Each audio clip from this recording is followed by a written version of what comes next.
hello, beloved listeners, and welcome to Snake People at the Movies, film criticism by people who actually like film.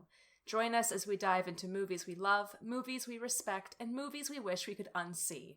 It's the podcast where we talk about growing up and living queer, nerdy, and depressed online and at the cinema. From the kids who just cry every goddamn time Boromir dies, it's Sneople at the Movies. I'm Helena. I'm Ezra. And I'm Matty. And this is it. Gang's all here! The gang's all here! Yay. Reunited at last, and it feels so good. We've come to the end of our 9-month journey. Z took the ring to Mordor, and then Oh shit. was Gandalf? Yeah. I don't know. I Where died? the Yeah, I fuck don't was know. I? Oh right, I'm Legolas. You were never there the mind. whole time. Yeah. You're Aragorn. That's also good. Yeah. So we're all back together. We're very excited. I got a little emotional earlier, being like, I missed when we were all recording together. So I appreciate everybody's patience with both, like, having to delay episodes or skipping episodes, and, 2020 has been an exciting year, I think, for all parties involved. My cat scratched my face in a really exciting way. Helena has had an eye issue. Oh, yeah. At least 2 of us had to get new laptops. It's been real good. It's been real good. But we're here. We're queer. Yeah, 2020 has been taking no prisoners. Yeah. Yeah, no. The thing about finally having reliable health insurance is that once you realize you can use it and actually call the doctor to do stuff, you start noticing a bunch of other things that you probably should call the doctor for. So that's been the issue for me, largely. Yeah, Yeah. it's very exciting. Mhm. But anyway, we're here. And we've been talking about doing this for, like, months, I think. We started playing this months ago. And we're Yeah. finally excited to start This idea has been floating around for a very long time. it. We're doing... Let me try that again. I was biting my nail like a podcast clown. So this is part 1 in our 4-part special. There was a bit of a question mark there, because I think we're planning on 4 parts, but I don't know, who knows? That's a lot of episodes Well, to get that's through. Who knows the what can correct happen? amount for the books, because there's Fellowship and Two Towers and Return of the King, and then the appendix. Yeah. I thought you were going to say The Hobbit, but also that. Yeah. Nope. Don't know her. Yeah. Well, I like the book. Anyway, I mean, yes, I like the book. Go ahead. So we're doing... If you couldn't tell, we're doing a multi-part special on Lord of the Rings. Because as everyone and their mom knows, we all love Lord of the Rings. The movies. I also very much like the books. I won't speak for everybody here. Same. Helena, have you read them? Yeah. I've read them once. I've read okay. them. I've read all of them once. I've read Fellowship like 3 or 4 times. Yeah. Because I enjoy reading that one the most. But the other 2 I have read a single time, and I've also read The Hobbit. Yeah. But yeah. So we love Lord of the Rings. We talk about it a bunch, but we've never done an episode just on Lord of the Rings. And I think part of that was because we were like, I don't know how we could do just one. I think that there's just so much to talk about. I think it'd be hard to do just one. We were like, well, we hit our 1 year. We'll have the summer coming up. Like, why don't we just do like a multi-part special in kind of the summer when everyone's like, especially right now, nobody's doing anything. People are inside. Like, there's not a lot of major holidays, except for the one that stopped existing and is a bad, shitty holiday. That's 4th of July. Yeah, that's the moment of silence for nationalism, giving everyone brainworms holiday. Yes, exactly. So yeah, we decided to do that 4-part before you get into kind of like all the seasonal movies and all the shit that happens at the end of the year. God knows what that's gonna be like this year. Excited for Oscars 2021, where Sonic sweeps. Oh yeah, damn. Sonic and Trolls 2 is gonna sweep. No. God release Gwen and the Green Knight so I can just fucking watch it. Anyway, so that's what we're doing. Where is it? We deserve it. Where is it? Yeah, so that's what we're gonna do, but first, it's been a minute since we've done What We've Seen with all of us. We're gonna run through just real fast what we see. Yeah, it's been a minute since we've done one, like, at all, yeah, I think. Yeah. So I'm sure I've seen more, but my brain is a sieve, so I just forget shit. I recently had a birthday, and I cajoled the crew into watching the Lord of the Rings extended editions, knowing that we were going to be doing this episode, so I watched all 3 of those again recently. And then another notable one is my roommate and I, over the course of a couple days, I was like, Amanda, I want to watch A Knight's Tale, and she was like, alright, and then we watched it, and we had a fucking ball. I think both of us had seen it, but neither of us had seen it in a really long time, and by the end, we were, like, fucking hyped up. And then the next day, I was like, Amanda, I've never seen Dirty Dancing, and she was like, okay, and just put it on. And then we were still in a movie mood after that, so we watched Legally Blonde afterwards. God, perfect. That right there, that's our unusual double feature for this episode, and it slaps. Yeah. Yeah. Wait, hold on. Yes, it is Dirty Dancing, is the one I'm thinking of.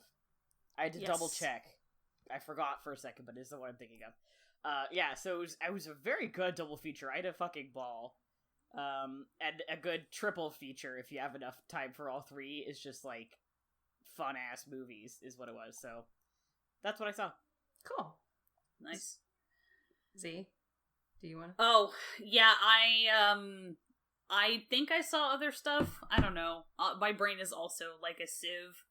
My most, other than, cajoled, I feel like, is overstating the amount of work it took to get me to be like, yeah, I'll just be off on a Tuesday and watch all 3 Lord of the Rings movies on fucking Discord audio with my best friends. Of course I will. So I did that. But I finally saw Logan Lucky. Yes. Which, people had been telling me I was going to love, like, since it came out, and they were right. And it's always fun when, like, somebody, people keep telling you, like, oh, you're really gonna love this movie, and then you finally see it, and you do. I don't know, I feel like it's fun to know that, like, my friends just know me that well. And then I, finally, at the age of fucking 28, watched The Godfather. Yay! With my dad for the very first time. Still haven't seen it. And I fucking loved it. Like, there are movies that are like, it's a classic, but whatever. And then there are movies where I'm like, well, yeah, that sure is a classic for a fucking reason. And, like, The Godfather has terrible gender politics, which is, like, the book that it's based on has terrible gender politics. And it is a fucking absolutely kick-ass movie. Like, it's 3 fucking hours, and it earns every minute of it. Mm-hmm. And, like, the whole thing just looks great, and there's, it's an obvious big flashing sign of, like, yes, this Al Pacino deserved massive film stardom based on this movie. Also, he's, like, very twinky and absolutely illegally hot, and my entire other comment is that, like, Robert Duvall had a really nice ass in this movie. Like, I don't know. You're valid. There's, that's a whole fucking podcast in and of itself. Like, here, let's talk about The Godfather for, like, 5 episodes or something. Yes. We will have to do that sometime. It kicks ass. We will have to do that sometime. We'll get Matty to finally sit down and watch it, and the 3 of us can talk about The Godfather. But, like, yeah, it's sort of... It's one of those things where, like, there are just... There are, like, movies that I feel like take advantage of all of the kind of, like, parts of film, and all of the kind of things that set film apart as a storytelling medium from other storytelling mediums, and use them to great effect in ways that you couldn't do in any other medium, and I think The Godfather is a movie like that. Yeah. Hell yeah. Spend a lot of time just, like, watching Al Pacino just be, like, increasingly dead inside in a really, like, weirdly satisfying way. Love to see it. He's just really good. He's just so... Like, everyone's really, really good, and he's just really good. He's just so fucking good. His performance, and I'll just say it really quickly so we can get going. Like, there's something about film acting which is really difficult, which is, in theater, usually when you're and not in rehearsal so much, but when you're performing, you're doing it all in order of, how the story progresses. So it can be easier to get yourself to where you need to be mentally and emotionally for the character. But that's in film, you're going to shoot out of order generally, and so you're going to have to be ready and know where your character is at any given moment in the script. And that's something that Al Pacino does so brilliantly in that, I think, is because that he goes through a massive transformation in that movie, and he knows exactly where he is at every single moment of the movie, and it's not like obvious. Because it's very shockingly, for people who are more familiar with Al Pacino's later work, it's a very subtle performance, really, and it's just great. I love him, and he's hot there is just a terrifying amount going behind that man's eyes at any given frame of that movie. Mm-hmm. Also, I was like, The Godfather into The Lord of the Rings, I was like, fathers and sons, let's chat. Yes. I am just going to run through what I've seen really quickly, because I've watched a lot of movies. Helena, like a person who likes to organize their shit, actually has a Letterboxd account and uses it, and therefore keeps track of the movie she sees, as opposed to me, who just gets to this segment and goes, I divided this into rewatches and first time watches. I will just run through this, and if I have a special caveat, I'll mention it. I rewatched Scooby-Doo and the Witch's Ghost. I rewatched Willy Wonka and the Chocolate Factory, Star Trek Wrath of Khan. Willy Wonka, the real one, not the Tim Burton one that is fake and was never made. I know, that's why I had to check. Is the other one called Charlie and the Chocolate Factory, or are they both called Willy Wonka? Tim Burton's one is called Charlie and the Chocolate Factory, which is correct because that's what the book is called, and then they changed the 1970 movie to Willy Wonka. Yeah, because the only character you give a shit about in the 1971 is Willy Wonka. Yeah, because it's Gene Wilder, and you can't take your eyes off him. In which Gene Wilder is overwhelmingly gender goals. Yep. It's true. I watched Star Trek Wrath of Khan again with Madeline and Azalea. I rewatched Rogue One. I rewatched Indiana Jones and the Last Crusade. Happy Father's Day. I watched Star Trek First Contact with you, Ezra, and Madeline and Azalea. God, I saw Star Trek First Contact. Yeah. I absolutely fucking loved that movie, because I hadn't seen it since I was a kid, and it maybe sort of contributed to lighting a fire under my ass on the possibility of starting another podcast. Yes. Which I'm not going to talk about on here quite yet, because it's still in development stages, but get hype for potentially more sort of cursed, but maybe not as cursed as everybody thinks, Star Trek content from me and possibly my friend Logan. We'll find out. Stay tuned. So fucking excited. I also rewatched Atonement, the Portrait of a Lady on Fire Criterion edition that I pre-ordered back in March. Yes.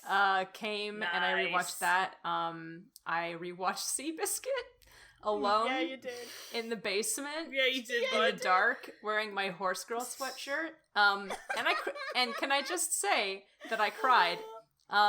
Actual tears came from my eyes multiple times, and I hate myself. When are we gonna fucking love the that Horse Girl stupid movies, fucking movie. episode? I love that movie.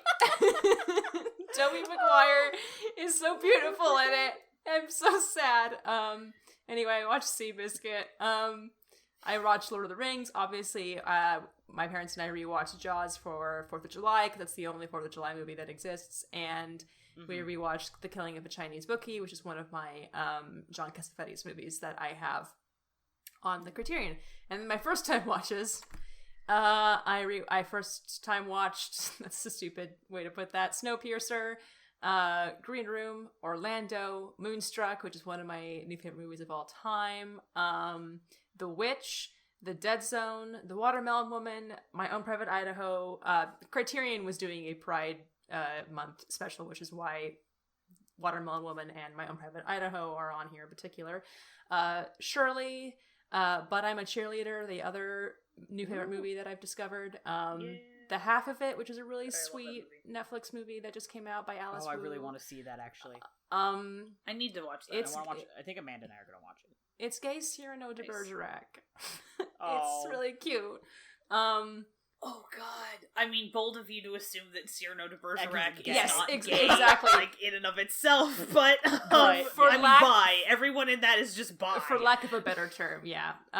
Yeah. I watched the original Cast Album Company documentary twice. I watched Hannah Gadsby's new stand-up show, Douglas. I watched Sister Act because my parents got a Disney Plus account, and that was the first thing we watched on it. I watched Logan Lucky, and I also watched Hamilton because, again, my parents got a Disney Plus account. I can actually ask. Yeah. Did they cut the cussing? They did. They didn't. They did. They Did they leave in the frankly the only line that I still care about in Hamilton because it is a reference to the musical 1776, which I love. The sit down, John, you fat mother, and then cut. Yeah, they kept that. I'm trying to remember. Did they cut the suggestion of motherfucker? I don't think so. I think that they keep the suggestion in. The only things that I remember that they blurred out. A bunch of shit from 1776 stuck in my head. From what I remember, the only things that it's good, okay? It is good. The only things that they not bleeped over, but just kind of muted were Hercules Mulligan's "Knock Me Down and Get the Fuck Back Up Again," and the tragedy is the Southern motherfucking Democratic Republicans, which is such a fun line, and it kind of obviously ruins the meter of it when it's muted like that. But when you take out the motherfucker part, yeah. The whole point is that it's funny because it's in meter. Yeah. So that was sad, but I obviously understand because it's on Disney Plus. So yeah, I watched that. It was okay. Was it worth waiting 5 years for? I mean, I've already seen it, so years.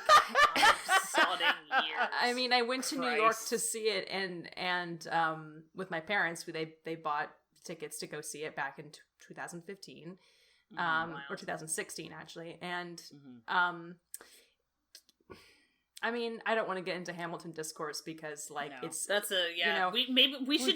should we do a Hamilton discourse bonus episode or something? I mean, I feel like that was covered. Called our anniversary episode. It's true. I feel like it's been covered. Donate to the Infinity Break Patreon to get just me being salty about Hamilton for 45 minutes. I feel I'm pent up because I've been being really responsible about not raining on people's parade around me who like the show. I have beef, and people are like, oh, you like musical theater, and I've been like, no, I have some beef, and then I just leave it at that. Yeah. I mean, I feel like everything has been covered by people who are much smarter than me. It's a massively problematic show. The music can slap from time to time. I don't think that Lin-Manuel Miranda is a very good Hamilton. I saw Javier Munez in the role, who was his understudy, and I think he was better. Unpopular Miranda, I would opinion. simply recognize that I'm not nearly as good of a musical theater performer as most of the other people on that stage, and not star in my own show. It is uncomfortable how much better everybody is, and it's not that he's terrible. He has his moments. It's just that he's not as good. No, he's not as strong of a performer. No, he's middle West Coast community theater quality, good community theater quality. Yeah, but and everyone else is Broadway at the top of their game. Yeah, he's not Ted Bread starting Hamlet. That's all I'm fucking saying. He's not even Daveed Diggs, who is just fucking incredible to watch all the time. So it's Odom Jr. That's the Odom Jr., Chris Jackson, Philippa Sue, Renee Elise Goldsberry. Shout out to my mom's crush on Leslie Odom Jr. Same. Which is valid. I mean, valid and justified. It's just really cute when my mom does it because my mom is 60 something. Yes, that's true, and it's adorable. Yeah, I think that. Speaking of Leslie Odom Jr., vaguely, even though he's not going to be in the next Poirot movie, they were like, so you're making another Poirot movie after the wild success of Murder on the Orient Express, and Ken Branagh's like, yeah, it's gonna be like darker and sexier or whatever, and my whole comment was just like, Siegel inhaling, like the inhales, and then that weird like Siegel gif where it's yelling and his eyes are shut out, but it just says "Let Poirot fuck." If it's not, if Hadley Fraser isn't in it, then I don't see how it can possibly be sexier. I mean, this is true. I feel like I don't want to give any more of my oxygen to talking about Lin-Manuel Miranda, so I'm just going to stop it there. Apologies to our friend Madeline who does like him. Yeah.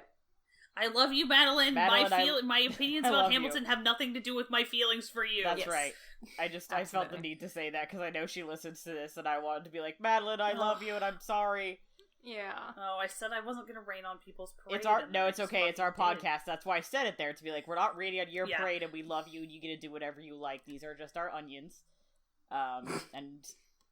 And we will not, you can do whatever you like, and we love you. So. These are my onions, which I just won't stop pulling out of the ground I know. and throwing at people. Screaming. I love onions. I do love onions. Also same. Gang, you want to just talk about onions for the next 45 minutes? We could talk about holes. We could only if they're onions that we stole from Farmer Megan's crops before we went off on a journey. I am so proud of that segue. Okay. Just... See, I was gonna say something about holes, but you've just made it better. I'm embarrassed now. Shrek, so I don't know. We just named 3 of the best movies of the 2000s, so congratulations, guys. That's really is just like the holy trinity of like those 3. No, but if you think, just think about it. Like in terms of like 3 movies that defined a generation: the Lord of the Rings trilogy, Holes, and Shrek. The only movie that we didn't mention is 2002 Scooby-Doo live action, which, as far as I'm concerned, should have been the last movie ever made into the 2000s. Helena, I'm pretty sure that mostly just defined you rather than an entire generation. Helena and I are joined in that one. Okay, that's fair. It defined... I did not see that movie when it came out, so you are magical. Really that's just me having grown up under a rock. I had that movie on VHS. It defines I love both of you so much. The dirtbag 90s aesthetic, late 90s, early 2000s aesthetic so well that no other movie should have been made after it.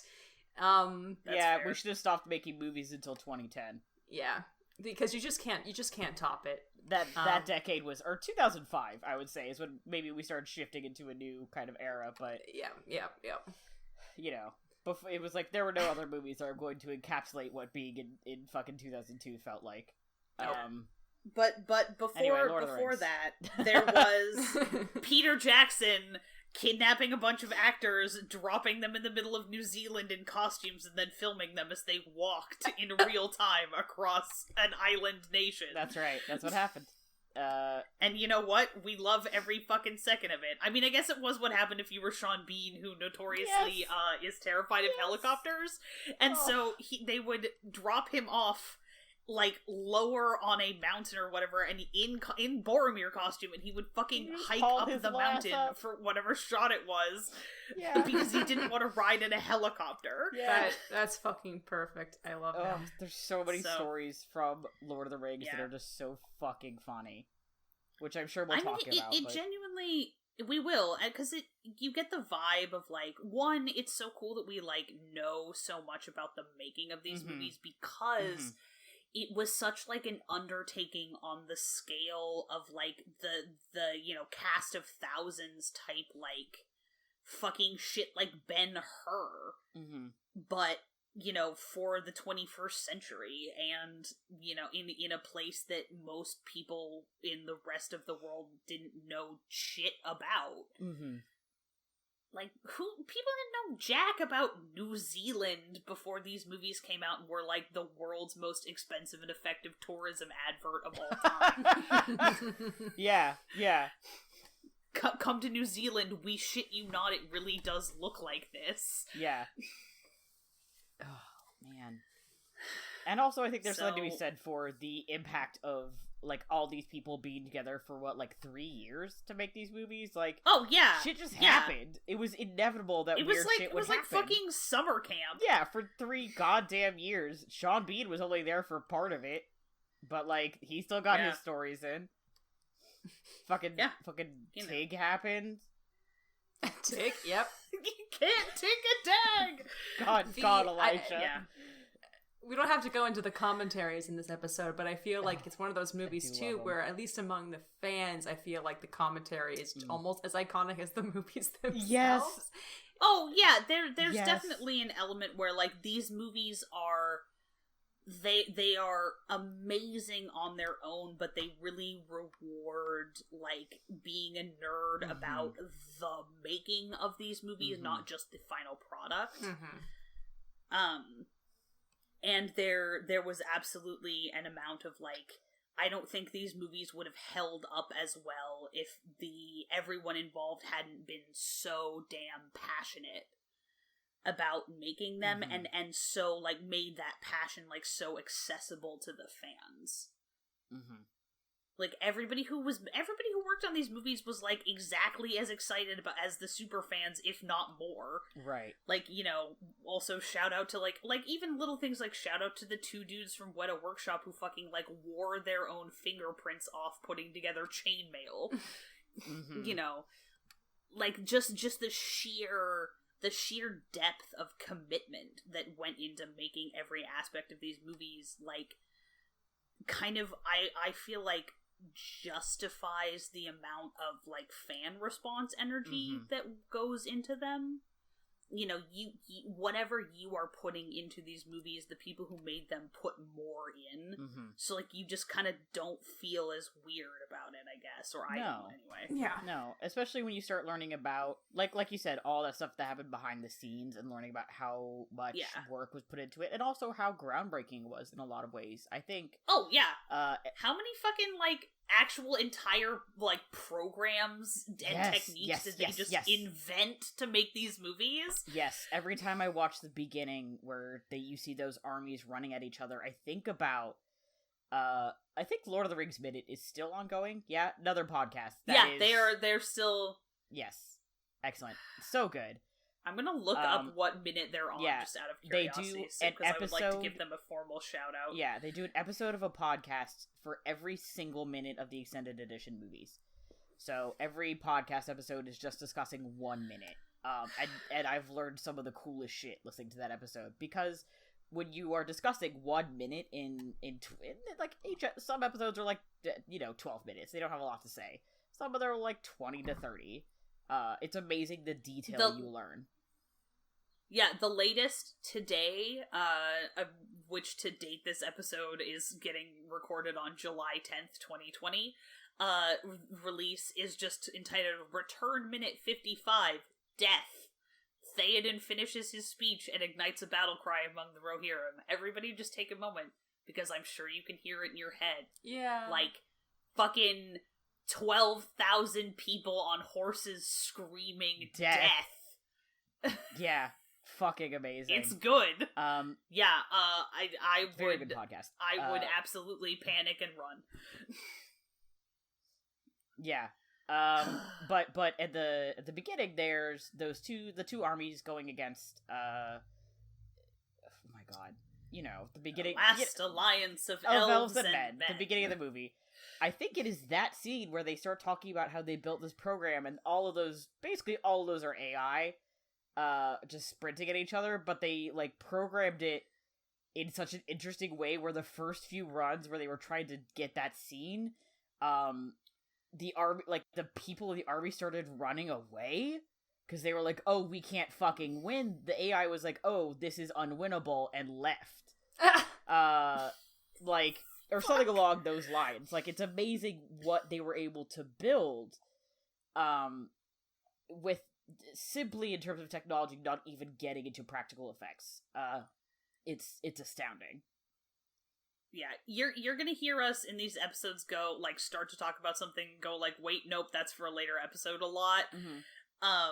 Just because we're trying to, like, keep a vague sense of organization to this whole business. Right. Basically that just is an incentive for y'all to stay tuned. Yes, so more on that in episode 3, probably. Yeah. Okay.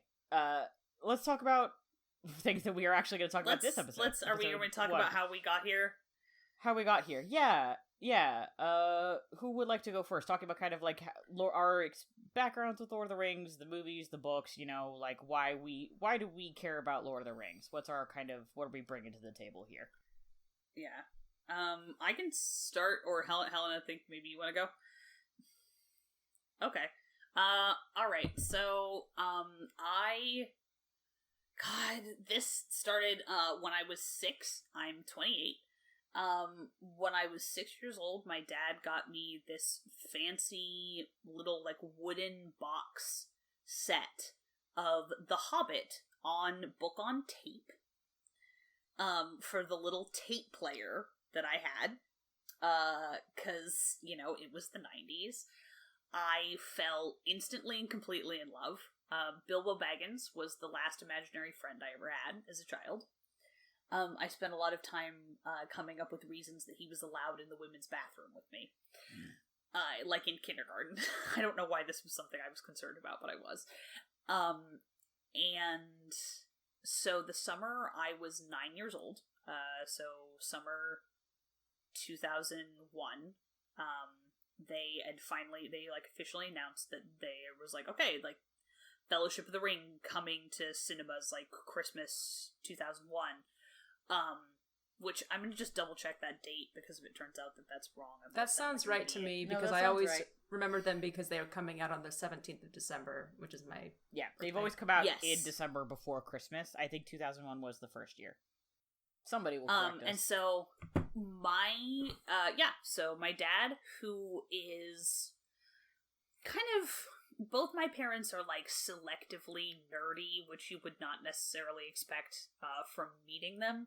But my dad has loved Lord of the Rings since he was in college in the 70s. And he always likes to talk about how when he was in high school, there was one guy who was just the high school uber nerd, who got copies of Lord of the Rings close to when they were first being published in the United States, and he wore a Frodo Lives button on his backpack every single day to high school. And my dad was just I never really knew what was going on until I read these books and fell in love with them. And so he said to his 9-year-old child, who, to be fair, was precocious on the reading front, but still 9.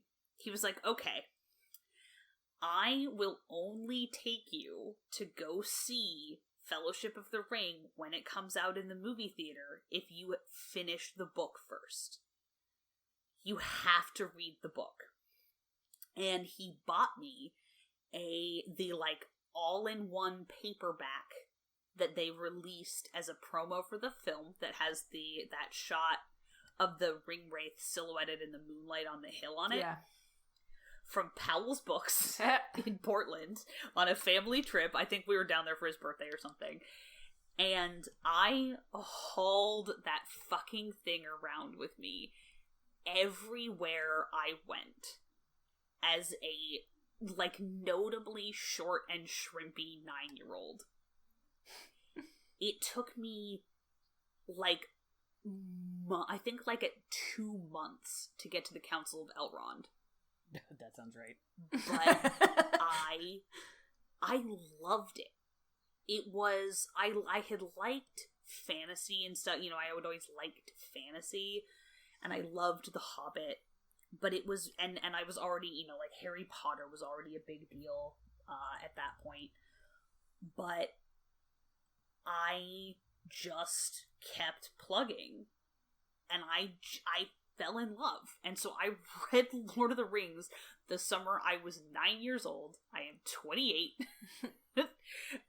Faramir has been my favorite character since I was 9. And it totally, I would be a completely different person Probably. If I had that was like one of the fundamental, like, foundational experiences of my childhood. Mm-hmm.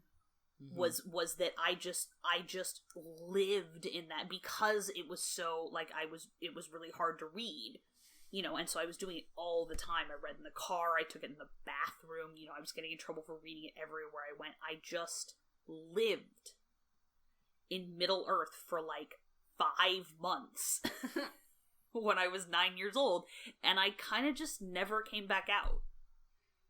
Like, that has been a foundational part of my imaginative landscape for functionally my entire life. Mm-hmm. And then I saw the movies, and they were like, you know, they were overwhelming. They were totally unlike anything I had ever seen before. And, like, I was 9, they were rated PG-13. Like, my parents weren't super strict about that kind of thing, but, you know, like, they just weren't like anything I had ever seen before. And I fell in love with that, too. Yeah. It's just kind of wild to think about, like, everything that I like now. You know, I don't know if I would have been the same kind of fantasy fan. I don't know if I would have, like, gotten into engaging with fandom in the same kinds of ways. There's just so many things about, like, how I spend my time and how I consume my media that I just don't think would be the same if my dad hadn't been like, hey, you have to read this fucking dense-ass book. Mm-hmm. Yeah, you know. And I did. There we go. That's me and Lord of the Rings. Helena, do you want to go, or would you like me to go? I think mine's gonna be comparatively short, so Okay. it depends. Yeah, you want to break us up? Yeah, sure. Real quick, Ezra, I think that's really interesting that your dad, like, introduced you to this foundational text, because I feel like that was kind of my experience, but with Star Trek. Oh, to be fair, like, my parents also were like, hey, time to just, like, raise our kid on Next Generation reruns on fucking Spike TV. Yeah, I think all of us had that kind of experience too. Yeah. Helena's was more intense. When you're watching Next Generation, when you're 2 years old, it's very hard for you to find anything slow-paced. Fair. Yeah, I didn't... Next Generation, the NPR of Star Trek. I thought they were also the West Wing of Star Trek, too, because they are, through yeah. hallways discussing things. Is West Wing not the NPR of political dramas? Yes. Yeah. I also just have such fond memories of a time where I wasn't there. But the video of you, Helena, baby Helena, reading off the fucking Star Trek characters on the bucket or whatever. Oh yeah, have I talked about this? Yeah, we talked about it on the Star Trek episode, because I Yeah. remember you and I sitting there, like, thinking about this video that I have seen, but I still recall so fondly, because it was so cute. Yeah, I knew all their names, kind of. Who's that?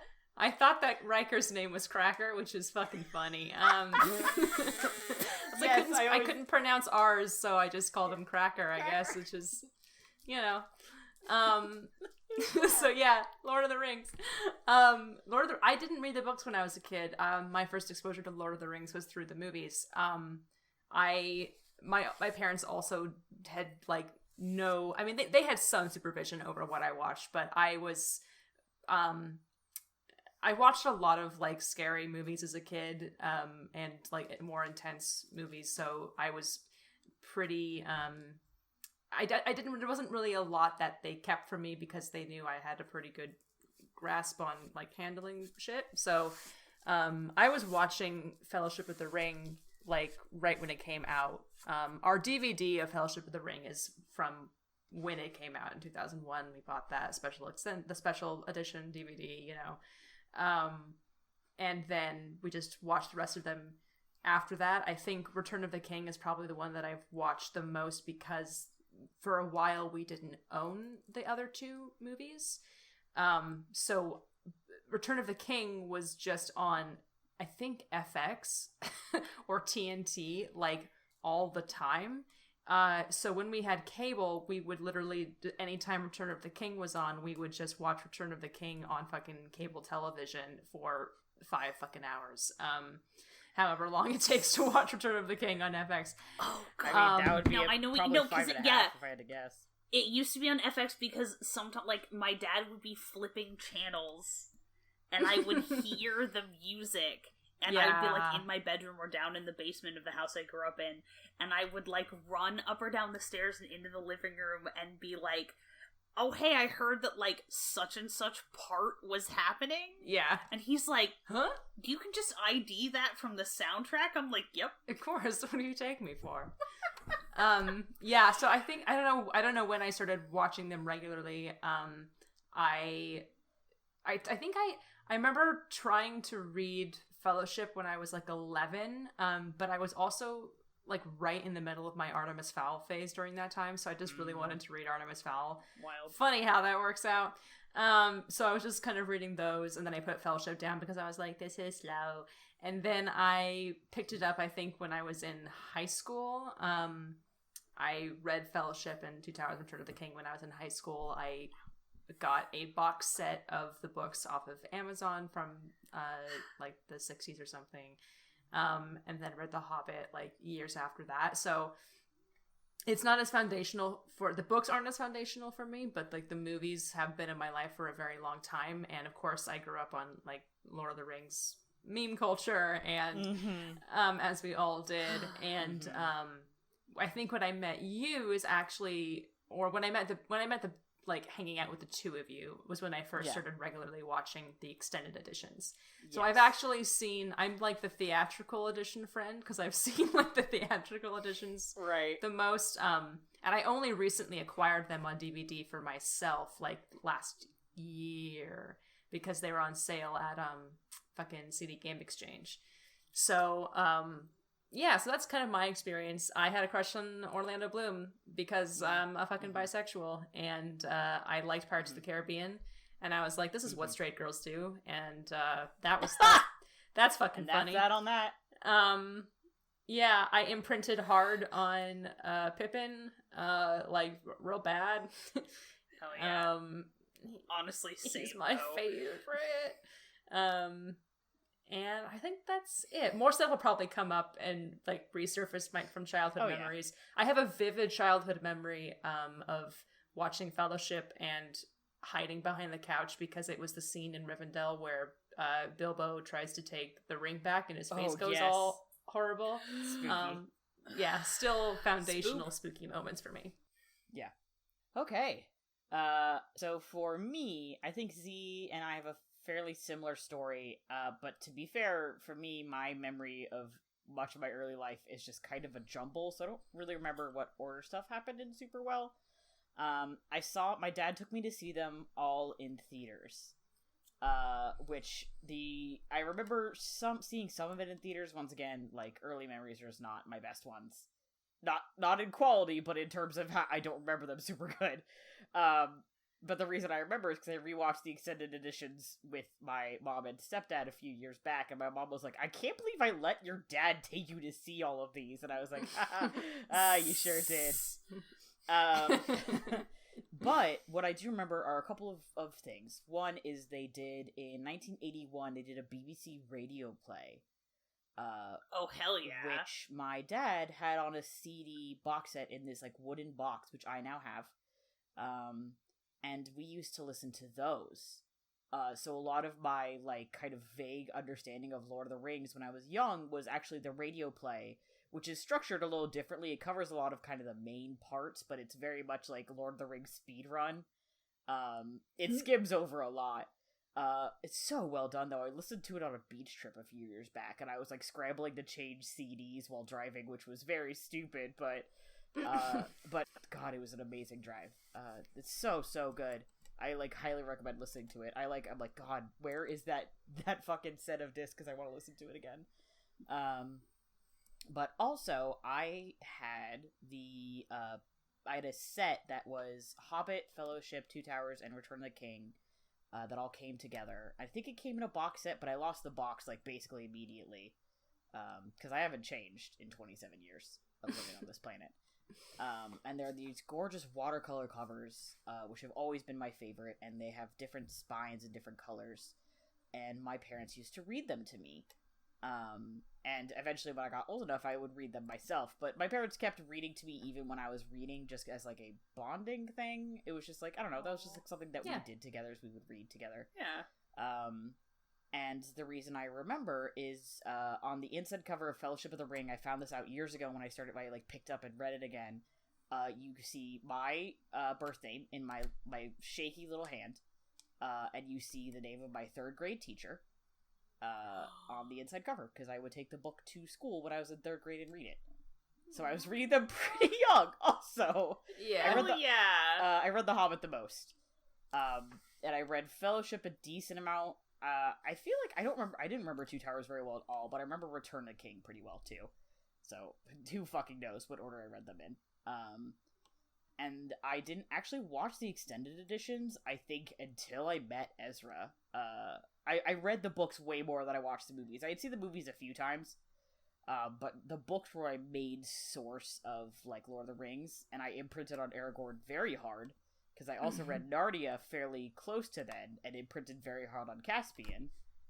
And that's so why I am the way I am today. Caspian, Edmund, I imprinted and Aragorn. Yeah.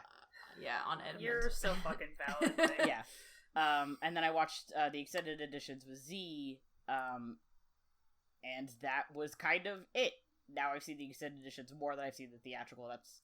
I don't remember the theatrical cut super well. Sometimes I'm like, Helena, yeah, is this in the theatrical? And she's like, no. And I'm like, why not? I do that. Yeah, I do that all the time. Every time I'm like, wait, hang on, is this an added one? Because I just don't fucking remember, because I haven't. Right. It's tricky sometimes. It's so long. It's tricky sometimes. I do really enjoy the theatrical too, but it can be tricky because sometimes, like we were talking about in Fellowship when we were watching them, like the scene at Rivendell where Boromir and Aragorn have a confrontation in the and Aragorn's just chilling and reading, just trying to read his magazine, and Boromir comes in and is all like annoying or whatever. I like there's some part of the beginning of that scene that's not in it, but the scene itself I'm pretty sure is in the theatrical version. So sometimes it's just like tiny stuff like that where some scenes are obviously added entirely, and then some scenes are just like we just added nudged it around a little bit. Yeah, there's extended scenes. I feel like I recall specifically. I should like go see if I can find that scene in the theatrical somewhere, because I feel like I recall that the theatrical starts with Aragorn picking up the sword. Like the Boromir part isn't there, so when I saw the extended edition later, I was like, whoa, what the fuck? So it's an extended scene. Yes. The extension is Boromir dropping the sword. I feel like the theatrical cut is just Aragorn picking up the sword and Arwen being like, you'll be a good king, and Aragorn being like, I have issues. You could be right. I think that the theatrical has Boromir in it, but I also could be losing my memory of it. Who knows? As well. Who knows? It doesn't matter. Yeah, so that's where we all come from. We do love that Lord of the Rings. And then, like, obviously it's kind of become, like, every year we watch Lord of the Rings on New Year's, which I really like. Yeah. We watched it, I mean, we watched it for your birthday. We watched it for your birthday. Like, I know last summer, Regal Cinemas showed the extended editions in theaters, and so Matty and I went to the same shows in 2 different cities. Yeah. So it was like, which was as close as we could get to going together. Right. That was fun because I watched Fellowship and Two Towers back to back with like an hour in between, and then I fucked up my days, so I missed the Return of the King one. I like read my days wrong. It was weird. And then, like, a couple days later, I saw Return of the King, and then immediately went to work. I cried, like, I counted 12 times during Return of the King in theater, and then went to my shitty retail job and ate Taco Bell, and it was actually kind of awesome. My Letterboxd bio currently references the time that I watched Return of the King, I think. I watched all 3 movies, I think, a few years ago, and I cried during Return of the King 16 times. Separate times. it's rough, buddy. Yeah, especially when And you're seeing it on a big screen, and it's just like you. Oh man. I was like not sitting near anybody else too. Yeah, Actually, no, I was. It was for like the being first two, and I bonded with the people next to me. But for Return of the King, it was Nice. like me by myself, and I was just like vibing Yeah. in a fucking matinee of Return of the King Extended Edition. Hell yeah. Yeah. Well, and it's amazing where like it's something that these are movies that like none of us ever get tired of. No. Because like I can estimate that I've watched the Lord of the Rings movies an average of like I'd say an average of 2 times a year for the last 8 or 9 years, probably. Yeah, I've watched Fellowship more than that, because sometimes I'll just randomly watch Fellowship. That's and like that's the absolute minimum, because I've watched Fellowship more times than that, and like these are just like I've seen these movies upwards of 20 times each, and they never have less of an impact on me. No. And I never they never stop being this connection point with a lot of different friends that I've had over the years. Mm-hmm. You know, I've sort of am notorious for I've had a lot of people who were really important to me at a certain point in my life, and then for whatever reason, most of the time because I went crazy and like ghosted on people, I've sort of been like a serial friend bonder kind of. I've had like a lot of sort of series of very intense friendships that I ended up kind of running out on because I was a nut. But I bonded over Lord of the Rings with a lot of different people, and the kind of accumulated feelings of all of those different relationships just keep building up, and I kind of just keep aggregating more and more personal emotional weight attached to these films. Yeah.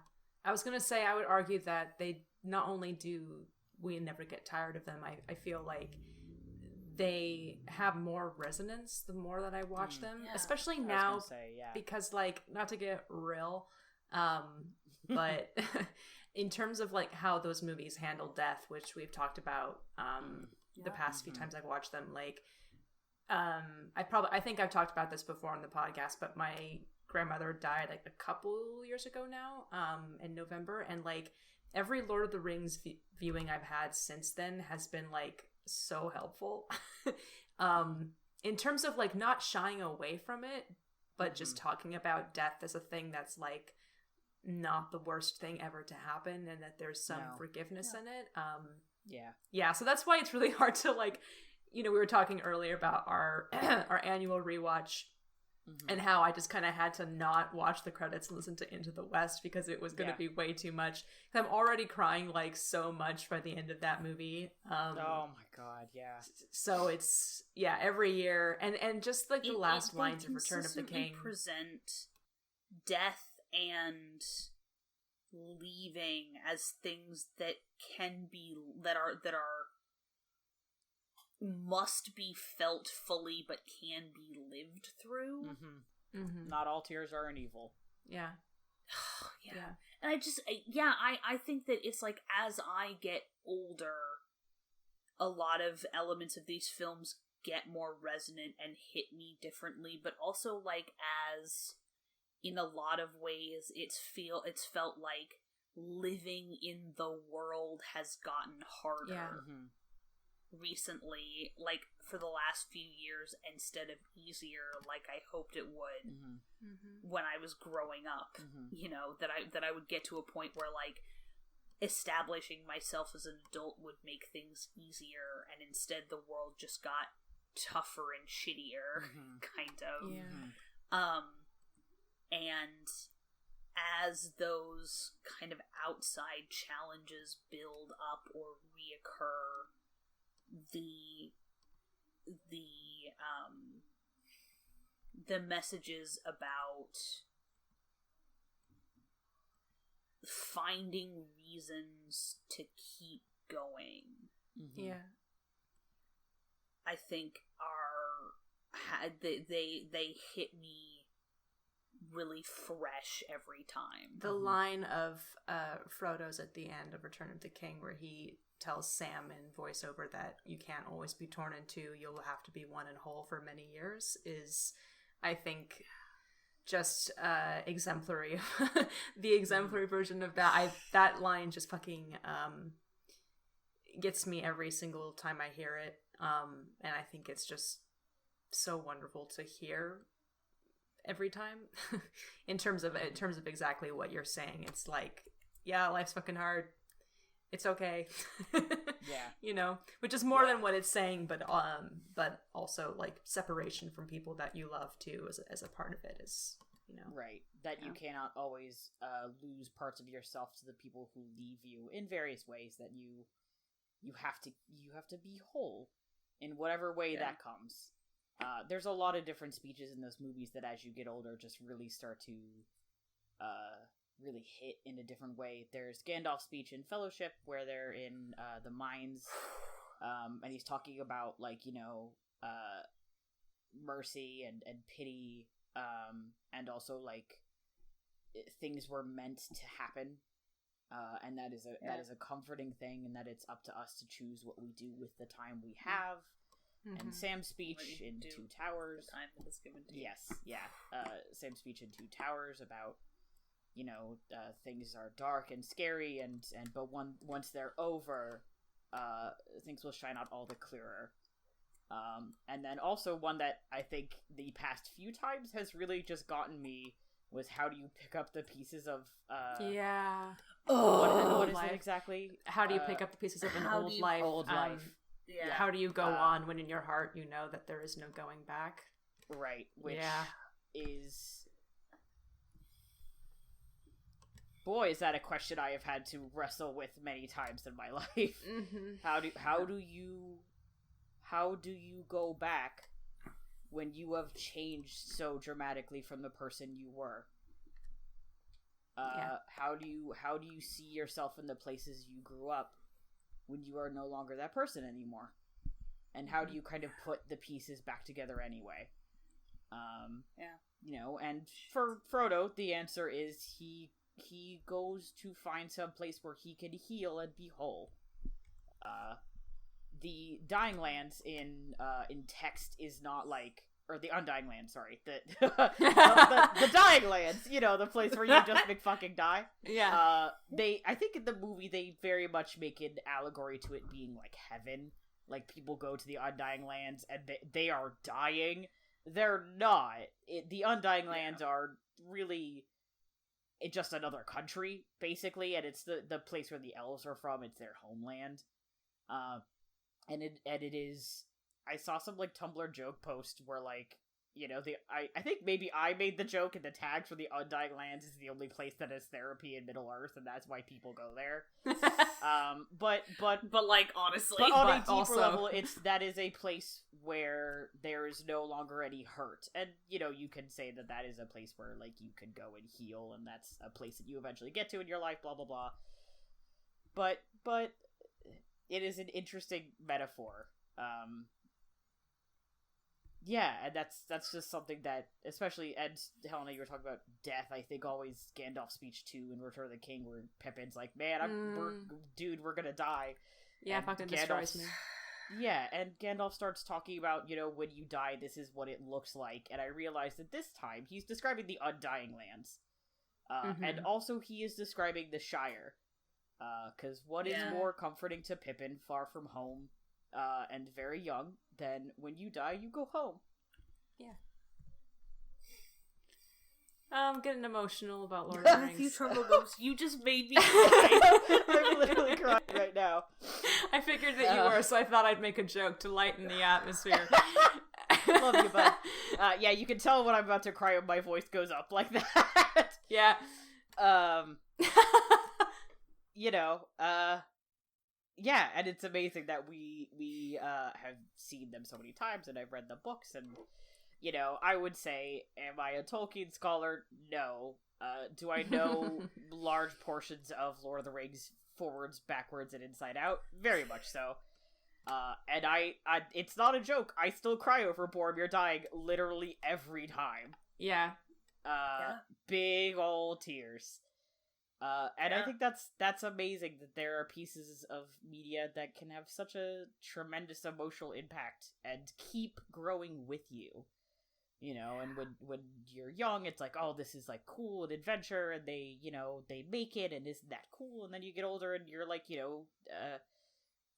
Lord of the Rings is about grief and loving the people around you, and doing good at great sacrifice, and and doing choosing to do what you can, regardless of how big that is. You know, I feel like I think a lot about sort of this story being about huge sacrifices, but also a pattern of small kindnesses over and over and over, and it's a lot of people in bad situations doing the littlest things for one another, and how that, like, those little things mean so much because of how dire the circumstances are. You know, and you're sort of, you can tell who the good guys are because they're kind. And merciful. And merciful, yeah, that's absolutely, like, one of the things that always really gets me is, and we're going to talk about this more in our episode 2 Page to Screen fucking, an episode, but one of the elements of Aragorn's journey through these films is he sees modeled good human leadership, and you meet Theoden in Rohan, and he gets, Gandalf manages to free him from Saruman's influence and all this stuff, and the first thing you see him do as a king again is offer Wormtongue a second chance. An ungrateful bastard. Yeah. And the ungrateful bastard spits on him and he's like, ew, gross. Steals the last black horse in all of, which is like a thing in the book, is that they've been nicking all of the black horses because the commitment to the aesthetic is real. But that's the first thing you see him do as a king. And Aragorn, the heir to the throne of a much larger and more powerful and, like, older throne, kneels when the rest of his subjects kneel. You see him consider it and then take a knee. And it always just makes me think that, like, what prompted him to say, this is a man who is worthy of being, of leadership. And, well, what's the only thing you've seen him do? Be kind to someone who hurt him. You know, it's down to all, the hobbits, and every time somebody offers food to one another, it's like, or the fucking pipeweed thing when Pippin is getting spirited off to Gondor and Merry sends him off with the last of the bottom leaf. It's the littlest things that tell you how much everybody in these movies loves each other. If we're speaking about that, can I talk about Haldir for a second? Please. Please talk about Haldir. Matty will just cut out any sounds of me sniffling. Both, brother. I think it's just so, we're talking about those little acts of kindness, and we've talked about major characters doing those things, but it's also astounding how often that comes from people that we don't expect it from too. And so I can't speak to how this goes to, I don't believe that, correct me if I'm wrong, what happens in Two Towers happens in the book. So just as a brief thing, what happens in the book is it is not elves from Lothlorien that show up. It is a company of 30 Dunedain rangers who are part of Aragorn's sort of, because what's not super clear in the movies is that he is the leader of like an organized like ethnic group of people, who are all descended still from Isildur. Who are descended from the old people of like the northern area, like the nobility of like the northern area. They all have the a blood of Numenor or whatever, right? And one of his oldest friends and his standard bearer, whose name is Halbarad, comes to Helm's Deep and brings with him the banner of the king, which Arwen has sewn for him in Rivendell. Oh, no. I think Haldir is in...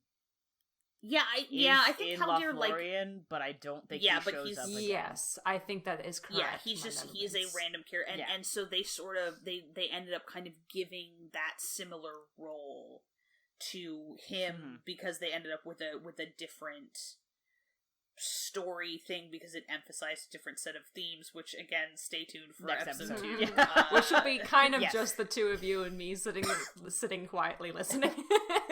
Catch me, which is kind of like what watching the Lord of the Rings movies with me is like, which is me going, hey, did you know this? And people yelling at me. I know, every time I have to watch Lord of the Rings with somebody who's like not part of this friend group, I feel like I gotta keep my mouth shut, because otherwise I'm gonna be like, did you know?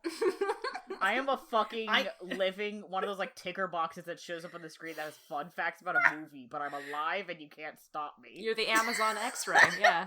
Yeah, that's me. Did you know that Viggo broke his toe here, and that's why he screams like that? Actually, I do share that every single time with my dad. Oh, yeah, every time. I look so good. He like rolls up and I go, hey, who's ready to watch Viggo Mortensen break his toe toe immortalized forever on film? Me, I usually go like, when I broke my toe on stage, I didn't have it. You know, that's what I usually do, because I did actually break my toe on stage, but I couldn't be like, I couldn't yell like he does because I wasn't grieving in the moment, so R.I.P. to my toe. But no, Haldir, one of my favorite moments in Two Towers is at the Battle of Helm's Deep, when Haldir shows up with the troop of elves the squad to help defend Helm's Deep, and it's really sad because eventually he kicks it, and I cry forever.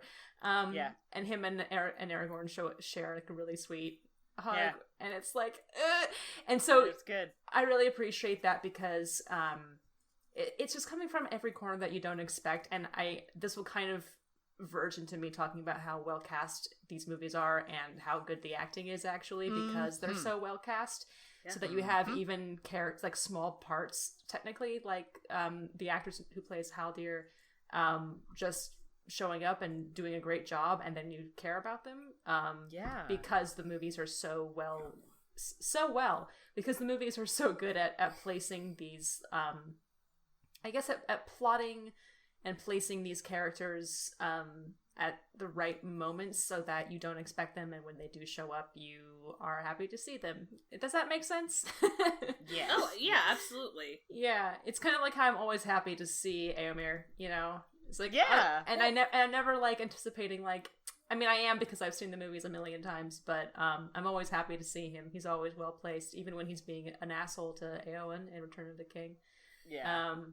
I'm like, because he's like, you can't fight me. No, but we love him anyway. We love him anyway. Yeah. So I really appreciate Haldir so much, and I'm always so happy when he shows up in Fellowship, and when Aragorn starts arguing with him in Elvish in the extended edition. It's so good. God, I love that bit where they're just yelling at each other in Elvish, like physically behind everybody else. It's so and you can tell that you're like, everyone's like, man, I have no goddamn idea what they're saying. And they're like, I don't understand their accent. History. They have Legolas. History. Yeah, Frodo's like, man, I've caught like every fourth word because I'm used to just reading it. Mm-hmm. Yeah. I love them. And Legolas is, just fucking awkward. Fucking Legolas is my goddamn hero. That bitch I just love him. He's just so fucking there. Do you know what I mean? He is. He is there. He is very present in every moment. Can you imagine your first gig out of fucking acting school is Lord of the Rings? God. That'd be fucked up or what? Well, we should have Orlando on sometime and ask him what that was like. Let's ask him about it. Yeah.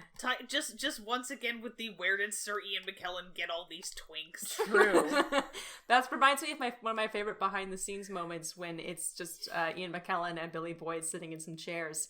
And Ian McKellen asks Billy Boyd, who do you think braids Gandalf's lovely hair for him? And Pippin says, I think, probably like Legolas or something. And Ian McKellen just nods wisely and is like, ah, yes, the elf. There's so many great fucking just God. bits. I always think about the commentary from the end. I think it's Return of the King, where they're like, oh, cook's a nice egg for you. Oh yeah, it's Billy and Dominic Monaghan naming off all of the people, all of the cast, and the cast. When Ian McKellen comes up, they said like classic actor cooks a fantastic egg for you. Yes. Frodo is like when Elijah Wood comes on, it's like don't know who that Joker was. Viggo Mortensen is possibly my favorite. Yeah. Mad as a fish. Smells a bit. Yeah. Oh my god. So funny. Viggo Mortensen, who, as I will continue to say until the day I die, may actually be some sort of horse-related demigod. Viggo Mortensen is, like, low-key, like, perfect casting for him. Yeah. Like, the man is a nutter. And the only reason he took this role, I think, total nut. is because his kids were like, much like fucking Mads Mikkelsen's kids were like, you have to be in this Rihanna music video or I'll kill you. They were like, Dad, you have to play Aragorn, I swear to fucking God. And he was like, alright, I guess I'll go. And then he fucking rolls up in New Zealand, like, late because they had to recast What's-His-Butt, who was originally supposed to play Aragorn. Oh, Stuart Townsend, yeah. Yeah, Stuart Townsend, and like 3 days later is filming the fight against the Nazgul on Weathertop. Can I just read to you the quick list of who else was offered the role of Aragorn? Yes, do it. So let's all get in this time machine. So together. obviously Stuart Townsend was offered the role. He was they replaced him 2 days before filming. R.I.P. to him. Rip. But yeah, before Mortensen and Townsend, Daniel Day-Lewis, Nicolas Cage. No, wait for it. Nicolas Cage though. And Russell Crowe were offered the role. And Crowe apparently, it says he's a New Zealand native. I didn't know that. I thought he was Australian, but he could be. Was particularly interested in joining it, but he had to turn it down over budget issues. Which is funny because he did like fucking Gladiator the year before this. I don't know if it was budget on his side or theirs. So that's who almost played Aragorn, which is hilarious to me. I would personally, obviously, Viggo Mortensen is perfect and no one else could have ever played him, but I would love to see the Daniel Day-Lewis version of Aragorn. I would also like to see Sam Neill's Gandalf. Who was offered that the I would role love of that. to see. I would love to see Jake Gyllenhaal's Frodo. Jake Gyllenhaal was offered Frodo? Oh yeah, baby. I'm gonna. That would have been. It actually says this article from The Wrap. Now this is not sourced very well. It says Jake Gyllenhaal was one of many who auditioned for Frodo Baggins, but bombed so badly that director Peter Jackson called him the worst actor he had ever seen. Ouch! Which is like not true. He's gotten better. Yes. All right. If everyone would like to put a nice F in the chat for Jake Gyllenhaal, Mr. Donnie Darko at the time currently did not have the chops that it needed. Play Frodo Baggins. No. Don't audition for Frodo Baggins unless you have presented at the Academy Awards and taken an envelope out of a giant animatronic dinosaur. Because how dare you? The audacity. Oh my god. David Bowie almost played Elrond. I'm just gonna leave that there. God, I want alternate universe Lord of the Rings so bad. I want a DVD to show up at my fucking house. That's the exact same, but all of these actors are in these roles. Can you imagine? I would cry. No. It would be fucking incredible. That would be incredible. I want to see David Bowie as Elrond so bad. Vin Diesel? I honestly same, though. Vin Diesel, apparently, and, Was picked for who? he was, almost, I think, fucking... Please tell me. Was he really almost Aragorn? That doesn't seem very accurate. That doesn't seem right. No, they said Warwick Davis. Hey, what if Aragorn was just fucking ripped? What if he was goddamn shredded? That's like the opposite end of the spectrum of Daniel Day-Lewis playing fucking Aragorn. Yeah, they found Viggo right in the middle, and they were like, "This is a good fit." Why don't we like pick this empty vessel to play Aragorn? Get like too into character and then just like ride off on a horse and never come back. Well, now Ezra, to be fair, what did Viggo Mortensen do if not kind of that? No, Viggo was already like that. That's true. Yeah, no, I'm siding with Matty on this one. It's that Viggo was already like that. That's not. He that's walked true. on like day one was like, you got to give me a short bow, and also I'm gonna start hand sewing stuff for my outfit because that's why he looks like a ranger. That's why he looks like a ranger. That's my impression of Viggo Mortensen. Yeah. Wow. Snotty tone and all. Yeah. Wow. That's incredible. Godspeed. I have, this is back during the brief and terrifying period where we were afraid that the hypothetical Amazon Lord of the Rings series was going to be like young Aragorn instead of the second age of Middle Earth, which, like, thank fuck. I got into a discussion about who I considered genuinely irreplaceable in terms of Lord of the Rings casting. Viggo. Who, and it is genuinely Ian McKellen, Viggo Mortensen, Sean Bean. Yeah. Yeah. Agreed. Yeah. I out of those are the three characters where I cannot wrap my brain around anybody else bringing the right combination of things to that role, because I feel like each of the three of them found something in these characters that would sort of otherwise be kind of a fantasy trope, even though they are like the originator of the fantasy trope, you know, and made them into these just so human people. I feel like for me, my other pick to that list would be Mr. Saruman himself, Christopher Lee. Oh, yeah. I feel like that would be so hard, because the gravitas he brought to that role was astounding. Yeah.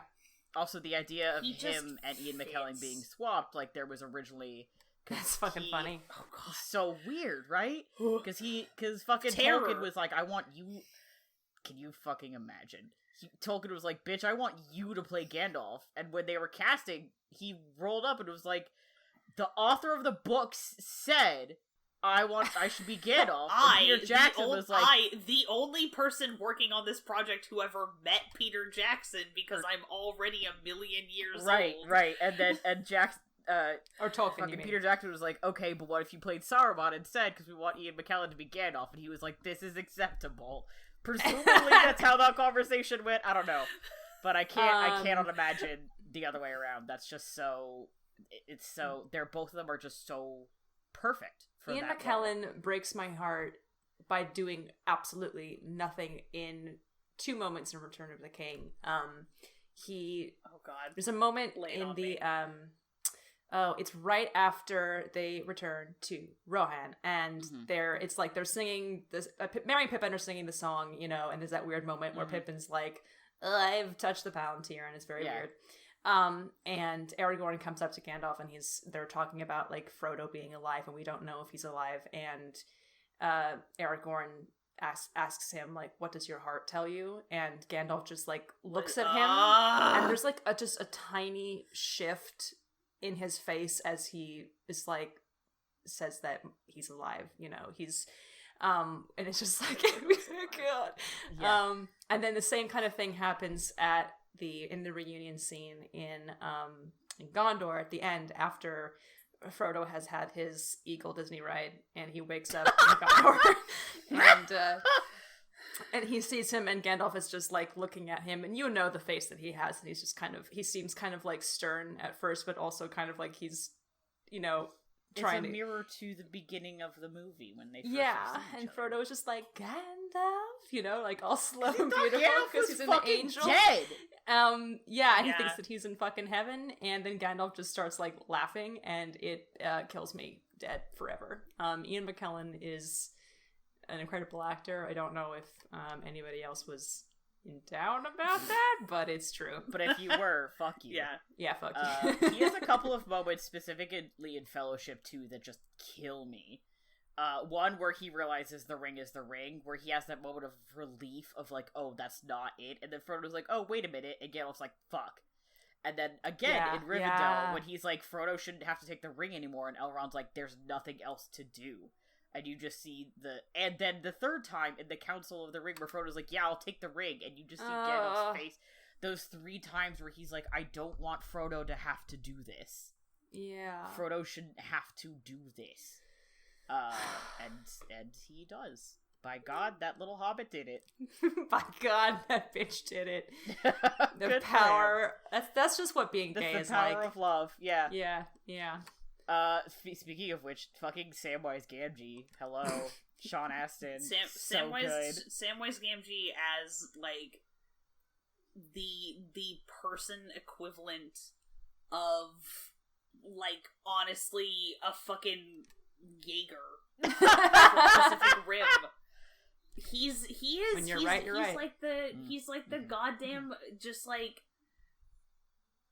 That right there, he's like, hi, this is, it's time to talk about, like, the power of friendship.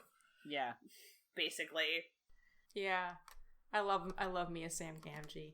We fucking love In this household, we fucking love Sam Gamgee. The first shot of him at the beginning, where they're talking about, like, hobbits have a love of all things that grow, and it's just Sam in his garden, every time just, like, gets me in my heart, because I'm like, he's just so, like... There's something just so gentle about him, and he never loses that. No, that's a really good way of putting it. And, like, he does such a good job of showing you that, like, the way that he ends up treating, Gollum. Yeah.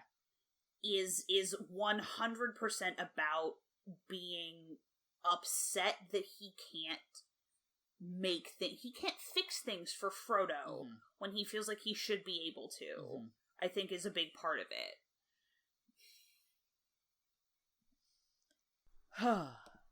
Have we covered everything in the document? I haven't been looking at it. I've just been riffing.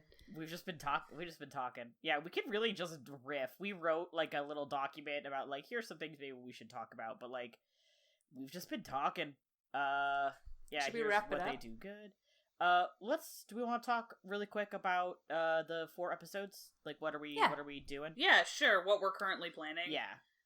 So episode 2, which is next episode, so 2 Thursdays from when you hear this, is Page to Screen. So the adaptation of Lord of the Rings from books to cinema. And then also going into like character arcs and story stuff and things like that. Both those changes and also like them in the movie. I'm gonna say right now we're not talking about the Hobbit movies. That's our thing is we're not talking about the Hobbit movies. I think it might be interesting to we may like revisit that decision. I don't know, you guys. I was talking to Lee Pace the other day, and he would really appreciate it if we covered his career more in our podcast. So I think it's time that we. Okay, so we're watching a super cut of Lee Pace's scenes in the Hobbit movies. Is what I'm hearing. Okay, great. Yeah, so Page to Screen specifically, regarding those 3 movies. Episode 3 is design, so we're talking about like costumes, music, architecture, God, practical effects probably. The virtual Oh effects. yeah, get ready for us yelling about practical effects. Obviously, also way to workshop the episode. Yeah, so we'll go into kind of that stuff, and then episode 4, what Lord of the Rings did for film and fantasy. So talking about the impact the movies had on media, the books had on fantasy, the movies had on fantasy media. Separate from just the books, and then also like kind of the cultural impact that Lord of the Rings had.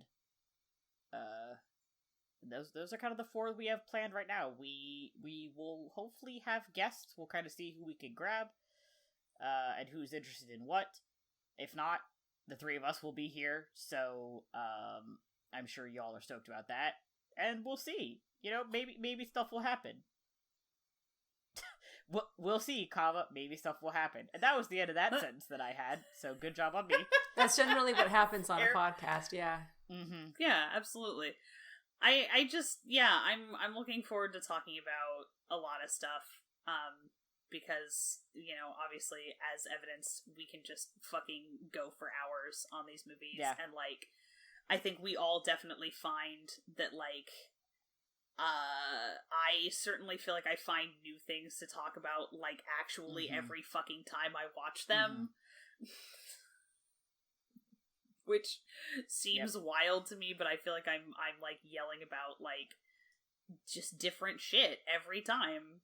There's a lot to unpack. Like, every time, I feel like every time I watch it, I notice something new, and it's not like I don't have big revelations every time. But I do have, like, I don't know, like, little things, like, oh, like, Gandalf is describing, like, the Shire, kind of, when he's talking about, like, what happens after you die. Like, that was new, I didn't realize that before. You know, there's just, like, little stuff. I'm sure at some point we'll talk about, like, maybe things that, like, could be a little bit better. I don't think these movies are perfect. Most of my complaints are relatively minor. Like, the way the fucking Uruk-hai draws his bow at the end of Fellowship when he's killing Boromir. That's such a shitty way to draw a bow, and it makes me mad every time. Why does he do that? Can I talk about one of the things that bothers me every time? And Yeah. it sucks, because it's in a really emotional moment that I am otherwise crying in, is during Boromir's death. When the camera keeps cutting from looking over Viggo's shoulder to Sean Bean, and then looking up at Viggo Mortensen's face, and in the shot where looking up at Viggo, Sean Bean's hand is not on Viggo's shoulder, and in the shot looking down on Sean Bean, he is clutching Viggo's shoulder. Oh my god, and you're so right. Once you notice it, I can't stop thinking about it, and I hate it. It's not, like, you know, that shit happens. Shit happens. I get it. Continuity guy, you do your job. Sometimes you miss stuff. But it's, like, one of those things that, like, once you notice it, I can't stop thinking about it, and it's in such an emotional moment. I don't want to be thinking about that, but my brain is like, how did you know? And I'm like, I know. I already know. You don't have to tell me every time. I just want to sit here and cry about Boromir. I just want to turn the pop-ups off. I don't want the did you know pop-up. Yeah. But that's me looking at the fucking what's his name? Lurtz? We should ask Leo. We learned his name. I think it's Lurtz. But yeah. That's what I think. I'm sitting there sobbing my ass off. Boromir's dying, and I'm sitting there thinking, that's such a shitty draw. You hurt your wrist doing that. You're just... That's not how you draw a bow. Yeah. Every time. Yeah. Drives me Ezra, fucking do you crazy. have a minor complaint about Lord of the Rings? Specifically during Boromir's death? I mean, really, the one that always gets me is the fact that the continuity issue with Boromir's death scene, which I have, like, it is now just a feature of that scene for me. It no longer bothers me per se. Oh, bless. I don't know, the best I tell you what, as a teaser for the page to screen episode, one of the best I have ever gotten people I was watching Lord of the Rings with was when Frodo takes the boat and starts paddling towards the far shore, and Sam follows him in and then disappears under the water. Yes. And he looks so horrified, and I just looked at the people I was watching with, and I said, you know Frodo's parents drowned, right? Yes. You're the worst person. A classic. Yeah. That one gets me every time, too. I will say... Yeah. And it's just the way that little things, if you know little details from the book, it makes certain moments in the films land differently, and I really do think that is because the adaptation process really, really, really did give a lot of care to every bit of the books, even the parts that did not make it directly into the screen adaptation. And that's my teaser for next episode. There you go. My last thought is that I never noticed that continuity error that you both mentioned, and now I'm cursed forever. So thank you. Oh no! I'm so sorry. We shared. That's why I never mention it when we're watching it on the Discord or when we're watching it together, because I'm like, fucking driving me crazy, but I don't want to ruin it for everybody else. But now we can all suffer together. It's okay. Yeah. Yeah. I wonder... I just saw all three of our little circles go green on Discord as we all start talking at the same time. God, I love it when that happens. I'm just scrolling through our little outline, and I just said the one that just says, everyone loves each other a lot, okay? Yep. Mm-hmm. Lord of the Rings. And so... When you're right, you're right. It's about loving your bros. Yeah, Lord of the... I mean, yeah, Lord of the Rings is about loving each other. Yep. In really big ways. And in very small ways. Like, it's just...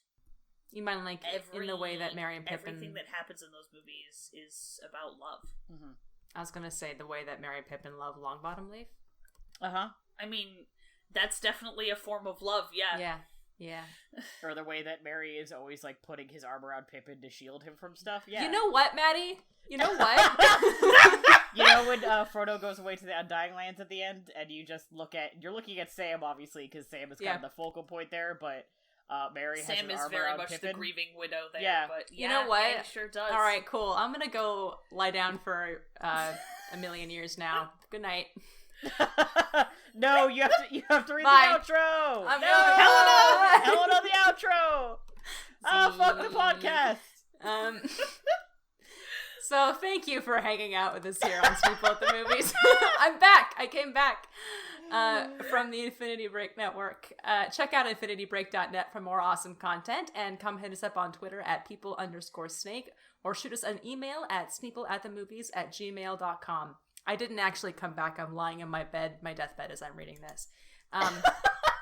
Our amazing music was done by Johnny Ronaldo, who you can find at Johnny Ronaldo on Twitter. Our super snazzy logo. our super snazzy logo. All right, strike three. I will take, I do take the blame for that one, because I'm the one who wrote that line in the outro. It's okay. Rule of threes in comedy, after the third time, it's not funny, so if I do it again, then I have to die. All right. Our super snazzy logo was designed by Bethany Luthold. You can check her out at bethanyluthold.wixsite.com. If you got a subject you want to hear us talk about, which you can't do for another 4 episodes, but Godspeed, a movie that you think we absolutely need to see, or your favorite weird Lord of the Rings subtitle screenshot, come say hello. Also, if you can, please leave a review on iTunes and share the show with any friends who you think would enjoy it. Anything that you can do now and forever to spread the news helps us so much, and we would really appreciate it. And as always, thank you for listening, and we'll see you at the movies. Ride hard, don't come back.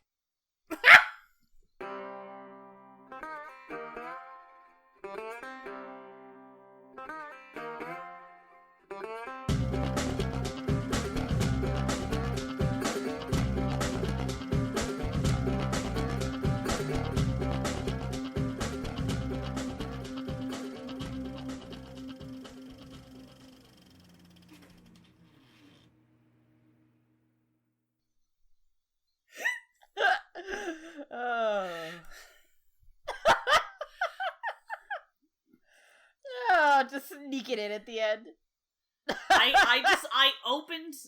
I opened my mouth to start humming the Shire theme that you could like fade out on. And of course this is gonna go at the end after I play the music, and you're just gonna hear us fucking laughing at my dumb joke. Oh. As it should be. Look, this podcast is made by 3 best friends, and if that's not part of the reason I thought you were why going to say people this listen to podcast is it, made by 3 fuck idiots, them. and I was going to be like, you're right. I mean, also true.